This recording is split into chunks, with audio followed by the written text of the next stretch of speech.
Guys 4.2 ಅಪ್ಡೇಟ್ನಲ್ಲಿ ಬರೋ mythic ಫೋರ್ಜಿಂದು ಡ್ರೆಸ್ನ show ಮಾಡ್ಕೊತ ಹೋಗ್ತೀನಿ. ಅದರಲ್ಲಿ ಫಸ್ಟ್ ಒಂದು ಕಿಲ್ಲರ್ ಆರ್ನೆಟ್ ಸೆಟ್ ಅಂತ, ಇದು ನಿಮಗೆ ಈ ಥರ ನೋಡೋಕೆ ಸಿಗುತ್ತೆ. ನೆಕ್ಸ್ಟ್ ನಿಮಗೆ ಫ್ಲವರ್ ಕ್ವೀನ್ ಸೆಟ್ ಅಂತ, ಇದು ನೋಡೋಕೆ ಈ ಥರ ಸಿಗುತ್ತೆ. ಡೈಮಂಡ್ ಸೆಟ್ ಅಂತ, ಇದು ನೋಡೋಕೆ ಈ ಥರ ಸಿಗುತ್ತೆ.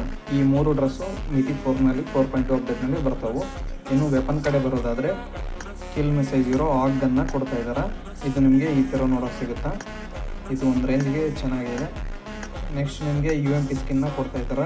ಇದು ಕೂಡ ಕಿಲ್ ಮೆಸೇಜಿಂದ ಆಗಿರುತ್ತೆ. ಇನ್ನು ಥರ್ಡ್ ಗನ್ ಯಾವುದಂದರೆ M16A4 ಅಂತ ಒಂದು ಗನ್ ಇದೆ ಅಲ್ಲ, ಅದನ್ನ ಕೊಡ್ತಾ ಇದ್ದಾರೆ. ಇದ್ರದ್ದು ಈಟ್ ಎಫೆಕ್ಟ್ ಕೂಡ ಇದೆ, ಮತ್ತು ಕಿಲ್ ಮೆಸೇಜು ಈ ಥರ ನೋಡೋಕೆ ಸಿಗುತ್ತೆ. ಈ 3 ಗನ್ನನ್ನು 4.2 ಅಪ್ಡೇಟ್ನಲ್ಲಿ ಕೊಡ್ತಾರಂತ.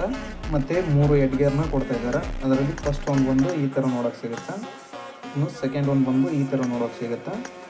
ಇನ್ನು ಥರ್ಡ್ ಬಂದು ಈ ಥರ ನೋಡೋಕೆ ಸಿಗುತ್ತೆ. 4.2 ಅಪ್ಡೇಟ್ನಲ್ಲಿ ಇವೆಲ್ಲ ಐಟಮ್ಸ್ನ ಕೊಡ್ತಾರಂತ ಒಂದಿಷ್ಟು ಲೀಕ್ಸ್ ಪ್ರಕಾರ ಗೊತ್ತಾಗಿದೆ. ಈ ವಿಡಿಯೋ ಏನಾದರೂ ಸ್ವಲ್ಪನಾದರೂ ಇನ್ಫಾರ್ಮೇಟಿವ್ ಅಂತ ಅನಿಸಿದರೆ ವಿಡಿಯೋ ಒಂದು ಲೈಕ್ ಮಾಡಿ, ಚಾನಲ್ ಒಂದು ಸಬ್ಸ್ಕ್ರೈಬ್ ಮಾಡ್ಕೊಂಡು ಇಟ್ಕೊಂಡಿರಿ. Thanks for watching guys.